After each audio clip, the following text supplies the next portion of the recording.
Hello and welcome to the podcast on sustainability research to bring it to you in a simplified way. I'm Markéta Svobodová and I am happy to welcome here my today's guest. Here is Valentina De Marchi. Welcome, Valentina. And firstly, thank you for the invitation. Thank you too for having you here. Firstly, I would like to say a few words about you before we go on with the questions. So a few sentences about you. Valentina De Marchi is an associate professor in the Department of Society, Politics and Sustainability at SAD Business School, joining in 2022, and at the University of Padova. She specializes in environmental innovation, circular economy, and sustainability within global value chains and industrial districts. She holds a PhD from the University of Padova and has held visiting positions at Duke University and Copenhagen Business School and other. Deputy and the regular editor of Journal of International Business Policy is her other role. And also, she is one of the organizers of the Groningen 2026 conference.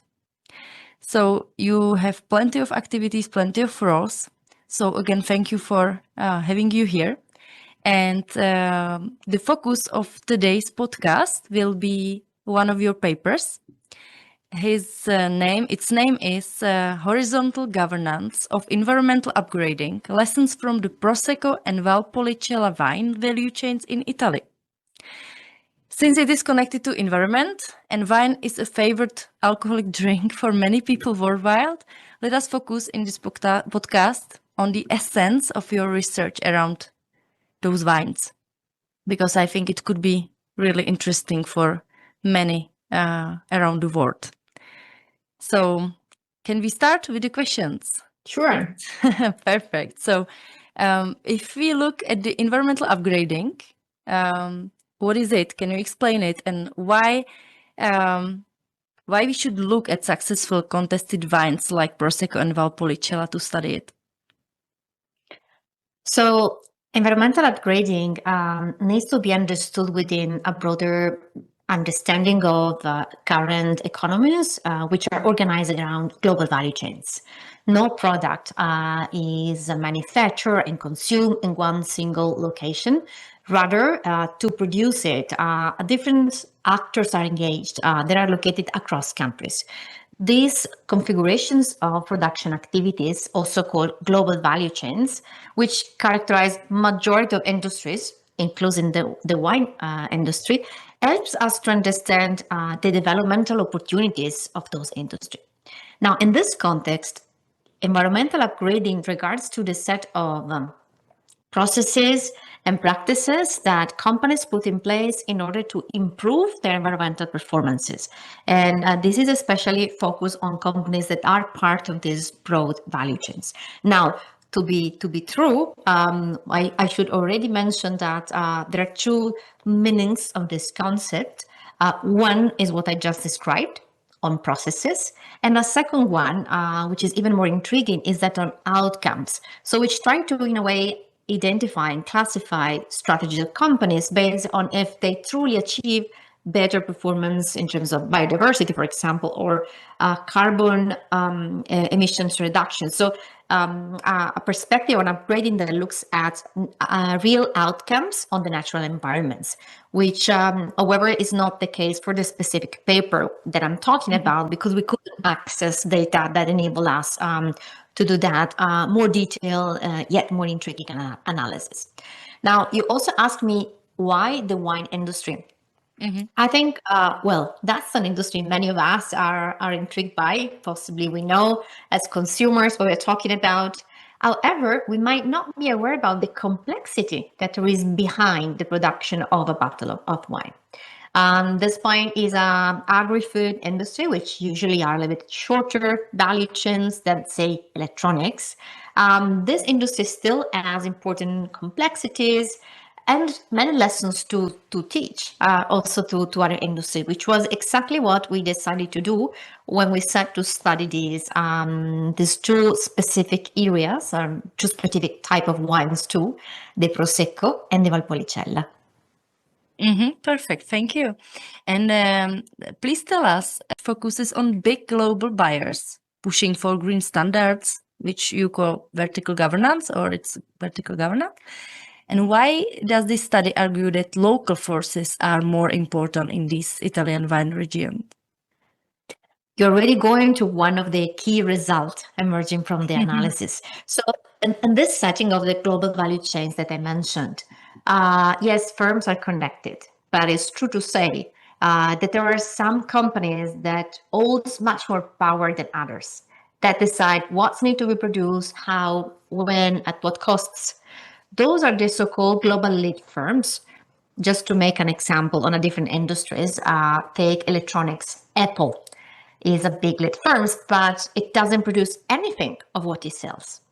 Rather, it coordinates with a set of suppliers that realize the components that are then assembled for them. So, in most of the value chains, those lead firms, being green buyers or green suppliers, have a very powerful role in setting, again, the standards of how the industry should work, which is also what is called to as vertical governance. If you want, top-down approach to understand developmental dynamics. One of the interesting and novel results that our research brings into these discussions is that in some contexts and in some industries, those vertical forces may not be really the ones that are driving environmental upgrading. Rather, local dynamics might be rather much more important into really achieving, supporting companies to change practices to reduce their impacts. Great. So now you talked about vertical governance, and now what does the paper mean by horizontal governance, and who are the key local groups, like citizens or local government, that apply this pressure?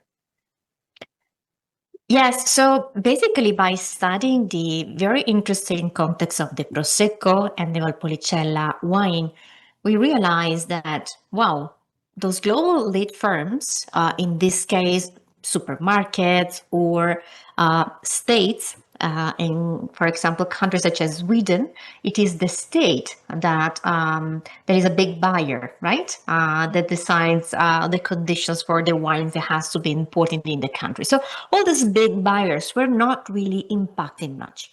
So we started to get more into our data to try to understand then what is driving local companies to be greener, because that's a fact that we haven't mentioned yet. We found several instances of local companies that became greener in different ways. Maybe we'll talk about this later on. And so why is this happening if not through a specific request by global lead firms? That's what we called horizontal governance, also pitching with some similar results that has been studied in other settings, looking at social upgrading. So basically what you realize is that a number of companies change because of the pressures from local governments, citizens, local associations, or in a process to mimic what was done by other producers in the same territory. So this is at all a vertical process of governance. Rather, we call it horizontal because it's more coming to the local context where the firm is embedded, and partly also by other companies that are specialized in the same type of activities. And how did local conflicts and media attention in the Prosecco area, if we focus on that, specifically concerns about chemical spraying near homes, near schools, how this forced producers to change their practices? This is one of the most intriguing results we could look at. You have to imagine that we are studying what are also called industrial districts. As it often happens when it comes to wine production, wine is quite concentrated into small areas that have special characteristics in terms of the terrain, in terms of the environmental condition. That is what make the wine that good, right? That give it that taste. In the same time, being so many producers in the same restricted areas also may push for broader attention from the local communities about the practices put in place by this company. In the case of the Prosecco industry in particular, which is actually an industry, a cluster that has been increasing tremendously in very few years. So just to give you a couple of numbers, while in 2010, there was, when in 2010 there was 141 million bottles produced. Just after 10 years, they grew up to 464 million. So more, 400% more. So that was a tremendous growth. So a lot of land in the area became a place with vineyards and the like. Now, this was all good for the local community. There was big growth.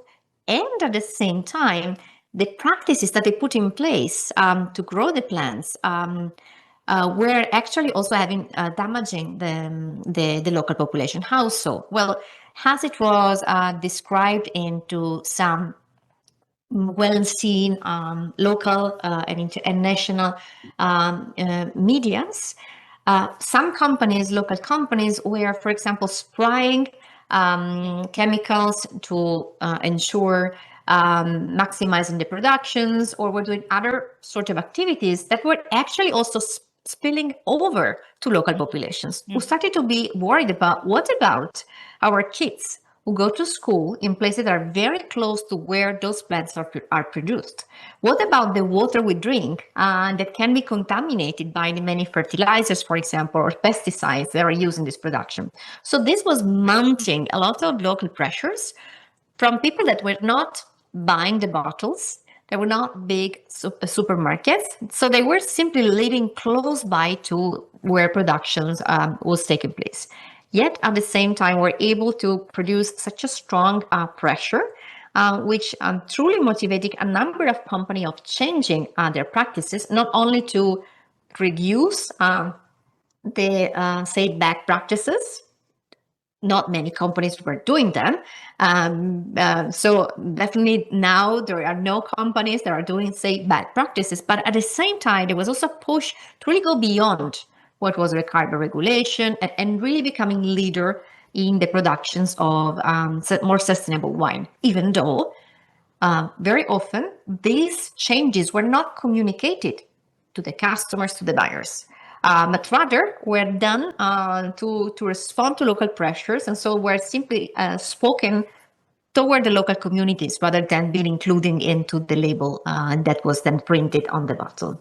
And this was to prevent some like greenwashing, or why do you think it was so that they communicated it locally and not really globally, those brands? That was also a question we asked the company we interviewed. Why aren't you disclosing much broadly the great things you are doing? And we had diversified answer. But if I should look for something in common, is that many of them reported, look, many of our customers are not interested in that. Really? So why should we communicate? When you communicate something, then you also need to invest to try to do it well, to do it effectively. And very often buyers are not interested. And maybe there are certifications that could help you to this process, but certifications are never really able to communicate the beyond, the basic thresholds innovations. So by definition, certifications in a way tells what you are doing, but on a standard. But if you are a company that is innovating, that is going beyond, very often the certification is not rightly capturing what you are doing. So facing with these challenges, many of those companies decided simply not to invest in something that would have been very difficult and not needed. And did you learn from them? Because this sounds really interesting finding. Did you learn from them why they think that the customers don't really want it, or they don't want to know about those sustainability initiatives they have, or the core business they are changing into sustainable business? So while we were doing this research, which now is 3-4 years ago, so I'm sure things may have changed over time. Most of the company that we interview reported that there was a general, and they perceived the customers and the consumers to have a general interest to sustainability, but not a sophisticated one, not one that was really able to understand the extent of the changes they were putting in place. So that's all. In the case of Prosecco, that was particularly clear. A lot of the Prosecco is exported to countries where there is not necessarily high interests in sustainability. And mostly, very often, it is blended, for example, to make Aperol spritz. And so often, final customers don't even know what is on the label. Now, of course, there are niche markets that are exactly looking for natural wines, biodynamic wines, organic wines. And indeed, some of our companies were achieving certifications with the purpose to address those markets. But a lot of the changes done, for example, in the production processes, couldn't really be explained that easily in a label that could be put on a bottle of wine.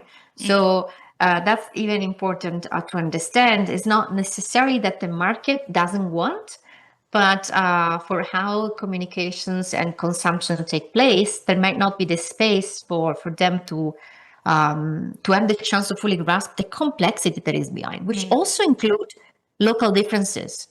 For example, practices that may be very sustainable in the south of Italy, for example, might not be in the north. Why? Simply because, cultivation needs to adapt to local conditions. But then go and explain it that, no, to someone who is simply likely to have, oh, please, a glass of white wine or a glass of sparkling wines, right? So while there is a general interest in sustainability, that doesn't necessarily in many industries transform into understanding, awareness, and availability of information to take an informed decision. Perfect, I see. Now, if we go back to the details regarding environmental upgrading, your research found four distinct ways firms become greener. You also talked about it a little bit, about this sustainability, how they become more sustainable. So can you compare how large wine producers using technology and small wine producers using tradition achieve environmental upgrading? That was also very fascinating for me to discover by working with my colleagues and as we were interviewing the farmers or reading the materials on this industry. So there was not one way to go green. Environmental upgrading aims at reducing environmental impacts and being stewards for the environment. But how to go there? That's where there is not necessarily an agreement.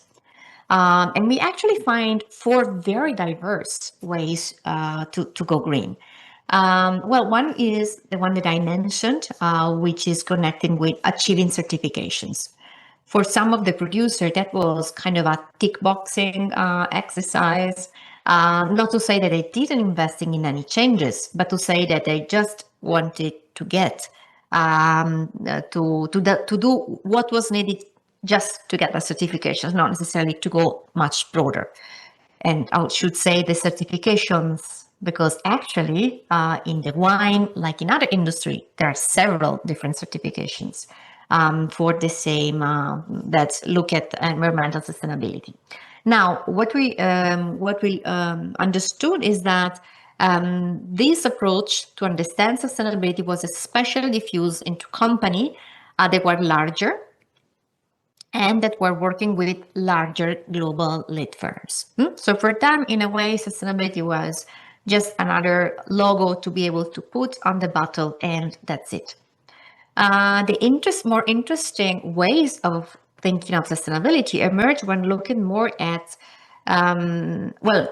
as smaller companies. Talking about large companies, maybe it's easier to anticipate there. So they either went for sustainability as certifications, but they either went to sustainability as technological innovation. That was also something interesting. Among the companies who could afford it, who were larger, and in both districts, the Prosecco and the Valpolicella, we were told of an increasing diffusion of practices such as viticulture 4.0, developing resistant varieties, using precision spraying machines, precision viticulture, but also using lower emission vehicles, the use of geothermal energies to, for the production. So a number of technological innovations, both that enter the farms, not the lands, but also the enter, right, the production processes where then the wine was transformed. In a way that for some producers and some users too, transform too much, right? The wine production that still should have this artisanal elements with a little bit of human elements behind that. Whereas in this case, the idea was to achieve sustainability via technological innovations, also with aim to increase better production efficiencies. So sustainability was also here connected with, for example, energy savings or with risk reduction. So, for example, the idea of planting or developing resistant varieties aims to reduce the risks of not being able to produce wines because, for example, of extreme weather events. So for large companies, it was mostly either sustainability as certifications. I achieve the goal that big buyers ask about, and that's it, either as technological innovations. For smaller companies, a chunk of what the farmers we introduced were actually rather going for what we named back to tradition approach. The idea to get all the way away from technological approaches and getting back to the traditions, how the grandfather were doing, and trying to, of course, producing less wine of much higher quality. So also changing in terms of markets that they were looking at. But in this case, taking better care for what are also the little things that can transform the production of wine into something that may, for example, support biodiversity. And so looking not only at energy efficiency or energy reductions, but also at more, I would say, sophisticated approaches to support sustainability. And so they also needed to increase price, right? You mentioned to change markets they focus on, but if they really focused on higher quality, they probably also increase prices, right? Therefore, they Yes, in this case, and Valpolicella especially is high-end, could be, you could find very expensive bottle, let's say like that, no? In Prosecco too, but Valpolicella especially, which is not as large as Prosecco, has also built over the years a tradition of quality wine. And like in many other industries, a number of other companies trying to push on becoming more high-end.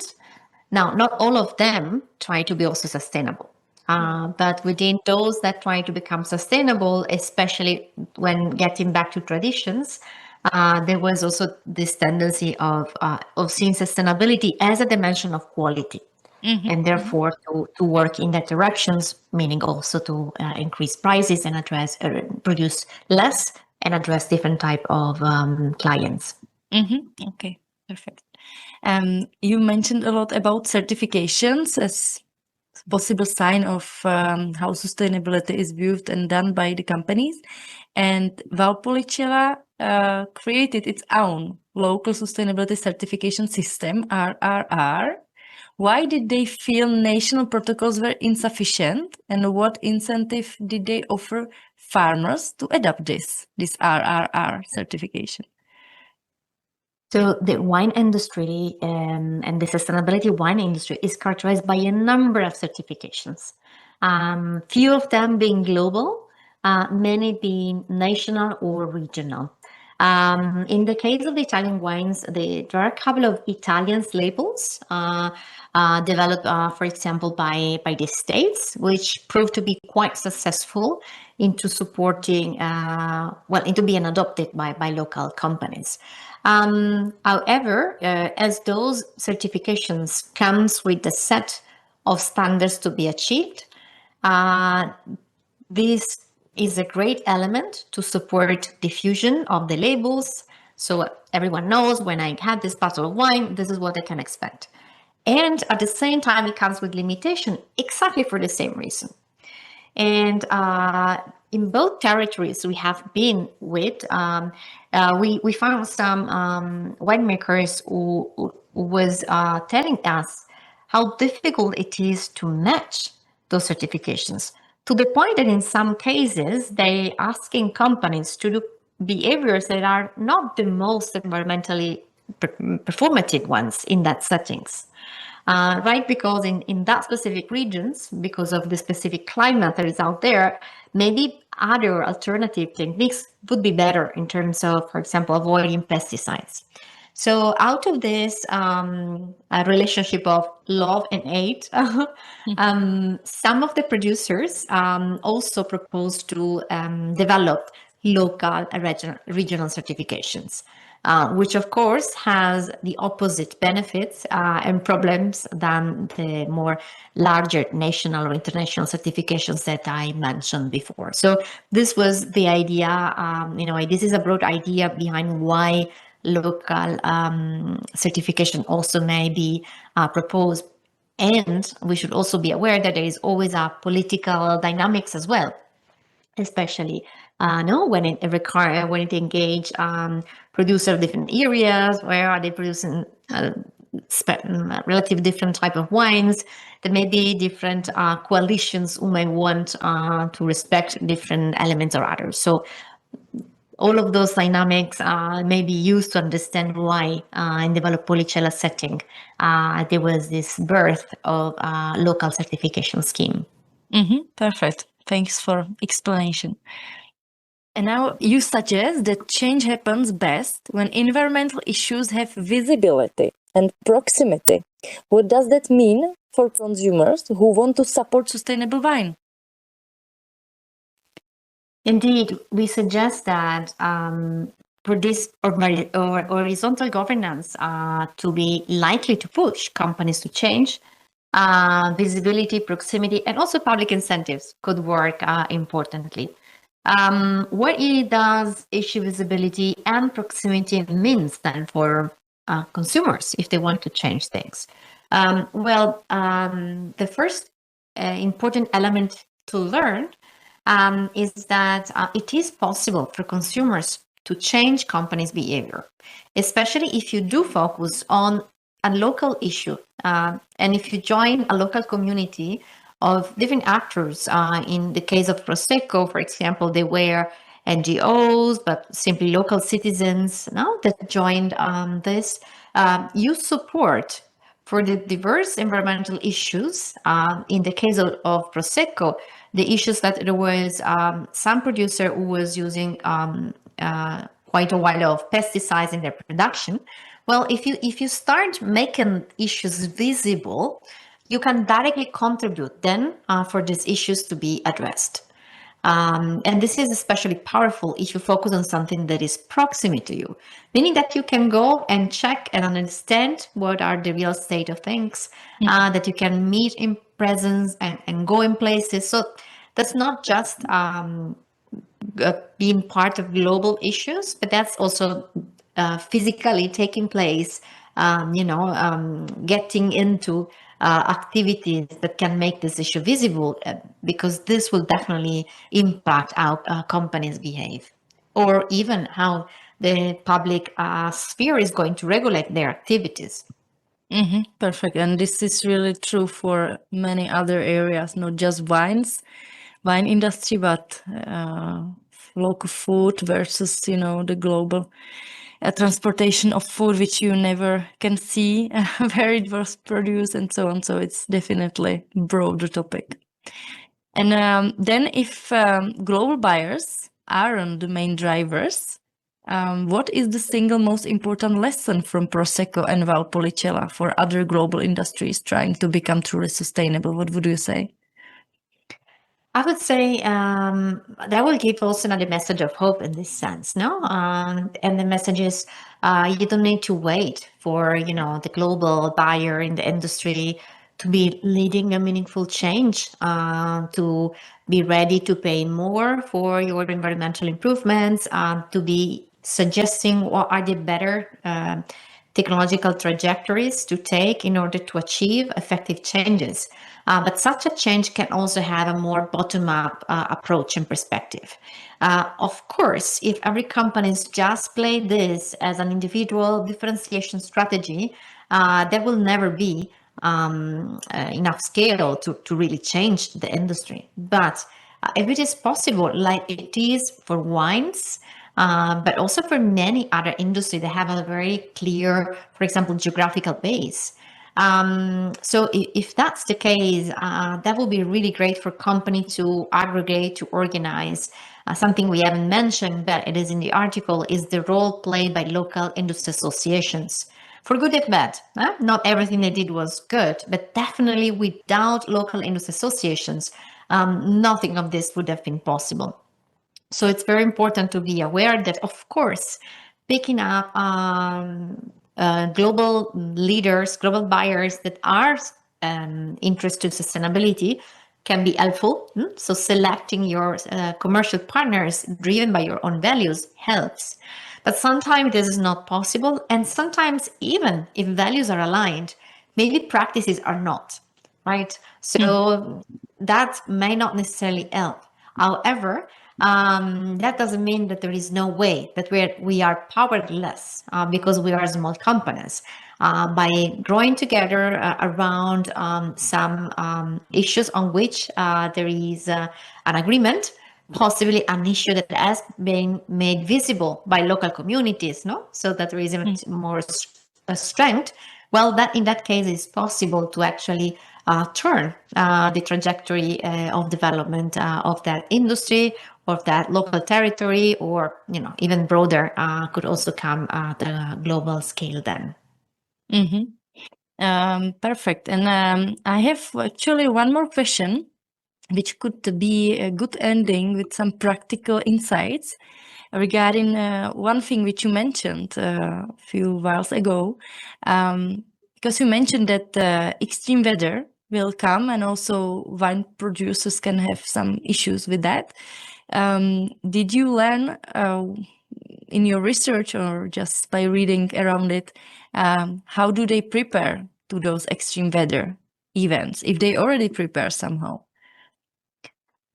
Well, I'm sure nowadays the awareness is much larger, but I was surprised at the time of the research to realize how little producers were fully aware about the scale of change that will come. So some studies are reporting that around, in 10, 20, 30 years, for the majority of companies producing Prosecco where they are, won't be feasible anymore because of extreme climate events, because with the higher temperatures, the quality of the wine will not be the same. Because the production costs related to all the activities needed for taking the grapes into the glass of wine, right? All those activities are impacted by climate change.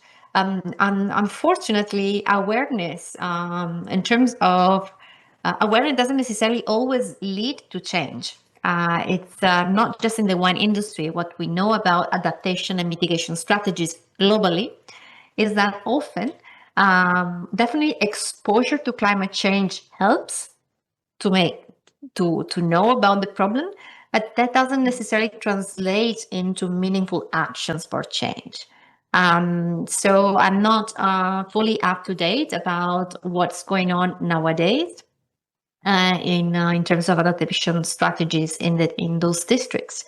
But generally speaking, the perception is that in most of the industries, there is not really preparations, with some that say, oh, hopefully, bad things won't happen. But of course, this is not getting prepared, right? While others, for example, are buying wineries in very different geographical areas.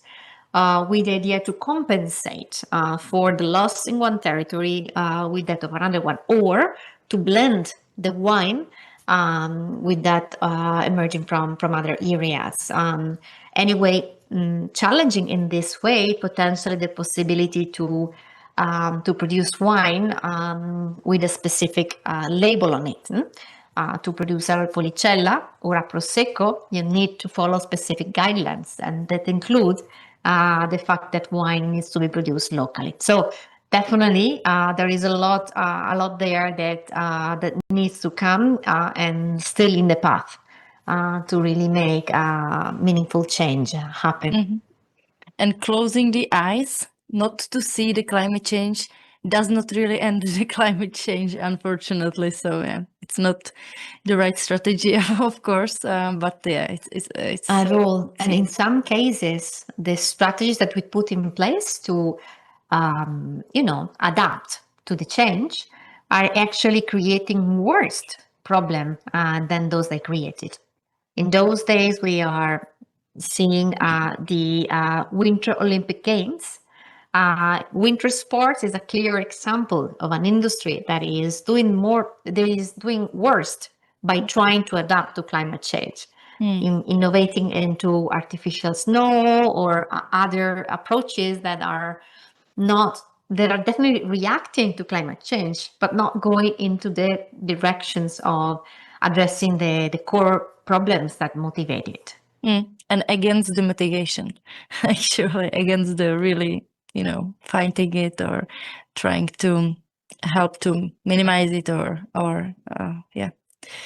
focusing on the root cause. Yeah, it's true. So I would say if you have some sentence or something you really want to end with, now is your space. What we forgot to ask you or what we forgot to mention. If there is anything you want to end up, you can tell it now about this research, or you can also say something from other research outside of this if it's connected, up to you, and then we finish. I think the podcast was a great opportunity to share and was already dense. So rather than adding about new or different results, let me share maybe one hope that everyone start reading more about what the labels of what we eat, that we start reflecting on our own behaviors, our consumption behaviors, and look at ways in which we can reduce our consumptions and transform it into a more quality one, to really support the growing economy of companies that are trying to pursue better environmental practices, so that all together, with this increased awareness and changing behaviors, we can move toward not only reducing the damage, but really moving to restoration or regeneration, maybe of the ecological ecosystems to which we owe our own life, our happiness, our ability to do many of the things we love. And so I hope that these and the other great episodes that you're registering with will bring more awareness, so to better weight each and every action, because there is much more power than we are aware of. Thank you very much for this ending, for your time, for your energy, for doing such a great research. So thank you, Valentina, and we stay in touch. All the best. Thank you. This podcast was brought to you by the volunteer group Respond. Since 2015, we have been working towards influencing a positive change in the responsibility and sustainability of organizations, companies, public players, and individuals. Respond. Turn the responsibility on.